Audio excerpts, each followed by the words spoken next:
হাততালি হবে না, হাততালি হবে না। বিসমিল্লাহির রহমানির রহিম। লক্ষ্মীপুর উপজেলা বিএনপির উদ্যোগে আয়োজিত আমাদের আগামী রাষ্ট্রনায়ক বিএনপির ভারপ্রাপ্ত চেয়ারম্যান জনাব তারেক রহমানের নির্দেশে আজকে আমরা বীর শহীদ সাবিদের বাড়িতে এসেছি সাবিরের জন্য দোয়ার বার্তা কামনার জন্য এবং সাবিদের আব্বা আম্মা এবং আত্মীয় স্বজনের সাথে দেখা করার জন্য। আজকে আমরা সাবিদের কবর জিয়ারত করার পূর্বে আমরা আজকে একটু আলোচনা সভার ব্যবস্থা করেছে বক্সিপুর উপজেলা বিএনপি। আজকের এই আলোচনা সভার সংগ্রামী সভাপতি বক্সিপুর উপজেলা বিএনপির বিপ্লবী সভাপতি জনাব আব্দুল সালাম খান আমাদের মাঝে উপস্থিত। আজকের অনুষ্ঠানের প্রধান অতিথি সবাই বলুন দেশ নেত্রী বেগম খালেদা জিয়ার অত্যন্ত আস্থাভাজন আমাদের আগামী রাষ্ট্রনায়ক তারেক রহমানের বিশ্বস্ত বিএনপি বিপ্লবী যুগ্ম মহাসচিব জনাব ইমরান সালেফিজ আমাদের মাঝে উপস্থিত জেলা বিএনপি সংগ্রামী আহ্বায়ক এই মুক্তিযোদ্ধা শহীদ রফিকুল জামান সহ জেলা বিএনপি বিভিন্ন পর্যায়ের নেতৃবৃন্দ উপস্থিত, আইনজীবী ফোরামের সভাপতি সাধারণ সম্পাদক সহ সম্মানিত আইনজীবী বৃন্দ উপস্থিত, জেলা যুব দল, জেলা ছাত্র দল, জেলা শ্রমিক দল, জেলা স্বেচ্ছাসেবক দল সহ আমার সামনে মস্ত এই বক্সিপুরের মা মাটির মানুষের নেত্রী দেশ নেত্রী বেগম খালেদা জিয়ার অত্যন্ত স্নেহভাজন ভাই ও বোনেরা সবাইকে জানাই সংগ্রামী সালাম এবং অভিনন্দন।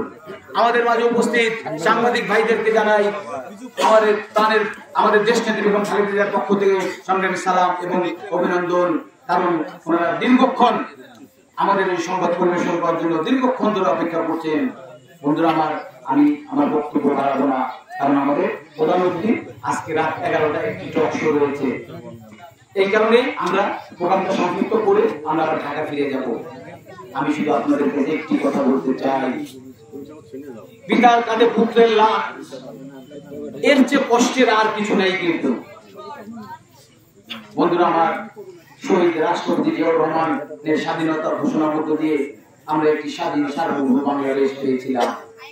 সেই বাংলাদেশ যে স্বপ্ন দেখেছিল দেশের তৎকালীন 7.5 কোটি মানুষ, কিন্তু আমরা কি দেখলাম?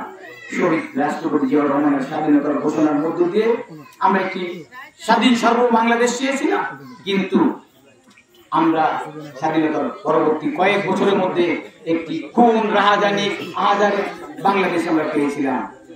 আমার এদেশের আবার বৃদ্ধ জনতার ঐক্যবদ্ধ প্রকার মধ্য দিয়ে তৎকালীন সরকারকে পরিচিত করে আবারও এদেশের মানুষ শহীদ রাষ্ট্রপতি জিয়াউর রহমানকে বাংলাদেশে অধিষ্ঠিত করেছিল।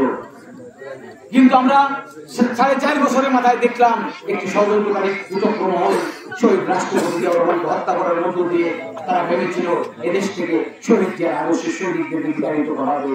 কিন্তু এদেশের আবার বৃদ্ধ জনতা শহীদ রাষ্ট্রপতি জিয়াউর রহমানের দেখে যে আদর্শকে আবারও বাংলাদেশের মাটিতে সুপ্রতিষ্ঠিত করেছিল। বন্ধুরা আমার, দেশ নেত্রী বেগম খালেদা জিয়া দীর্ঘ 9 বছর স্বৈরাচারী হোসেন মোহাম্মদ এরশাদের বিরুদ্ধে আন্দোলন সংগ্রাম করার মধ্য দিয়ে এদেশে প্রতিষ্ঠা করেছিলেন একটি সাংবিধানিক গণতন্ত্র। বন্ধুরা আমার ইয়েমেনের সরকার চক্রান্ত করার মধ্য দিয়ে দেশ নেত্রী বেগম খালেদা জিয়া তথা এদেশের মানুষের সেই স্বপ্নকে দুঃশ্বাস করেছিল। আপনারা লক্ষ্য করেছেন বিগত 17 বছর 18 বছর একটি স্বৈরাচারী হাসিনা সরকার এদেশের মানুষের উপরে কি নিপীড়ন করেছে।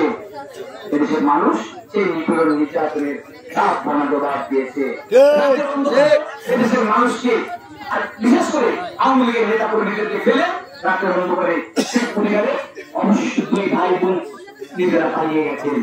আপনারা আমাদের দুর্ভাগ্য, গোপালগঞ্জের আওয়ামী লীগের মানুষের দুর্ভাগ্য, যারা এমন একজন নেত্রী পলিটিক্স করে যে নেত্রী তাদের দিকে না তাকিয়ে তাদেরকে ফেলে রাতের অন্ধকারে পালিয়ে গেছেন। আমি আমার বক্তব্য বাড়াবো না। আমাদের শহীদ সাদিক, শহীদ আরাফাত সহ অসংখ্য শহীদের বিনিময়ে আজকে বাংলাদেশ আবার নতুন করে স্বাধীন হয়েছে। আমাদের এই স্বাধীনতা যে স্বপ্ন নিয়ে আজকে তাদের বুকের রক্ত ঢেলে দিয়ে যে আমরা তাদের সেই স্বপ্নকে পূরণ করবই। কোন চক্রান্ত, কোন ষড়যন্ত্র করার মধ্য দিয়ে তাদের সেই স্বপ্ন যাতে বিফলে না যায় সেদিকে আপনাদেরকে লক্ষ্য রাখতে হবে।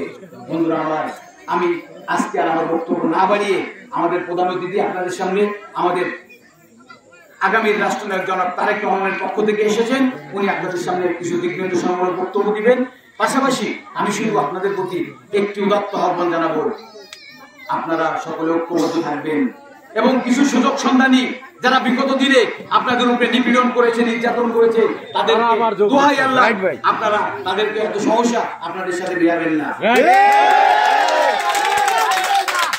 আমি আপনাদেরকে আশ্বস্ত করতে চাই, দেশ নেত্রী বেগম খালেদা জিয়ার নেতৃত্বে এদেশের 18 মানুষের ভোটের মাধ্যমে আবারও দেশ নেত্রী বেগম খালেদা জিয়ার নেতৃত্বে দেশে গণতান্ত্রিক বাংলাদেশ প্রতিষ্ঠা হবে। সেই বাংলাদেশে আমাদের এই মকসুদপুরের প্রতিটি জনগণ ভালো থাকবে, সুস্থ থাকবে, এই প্রত্যাশা।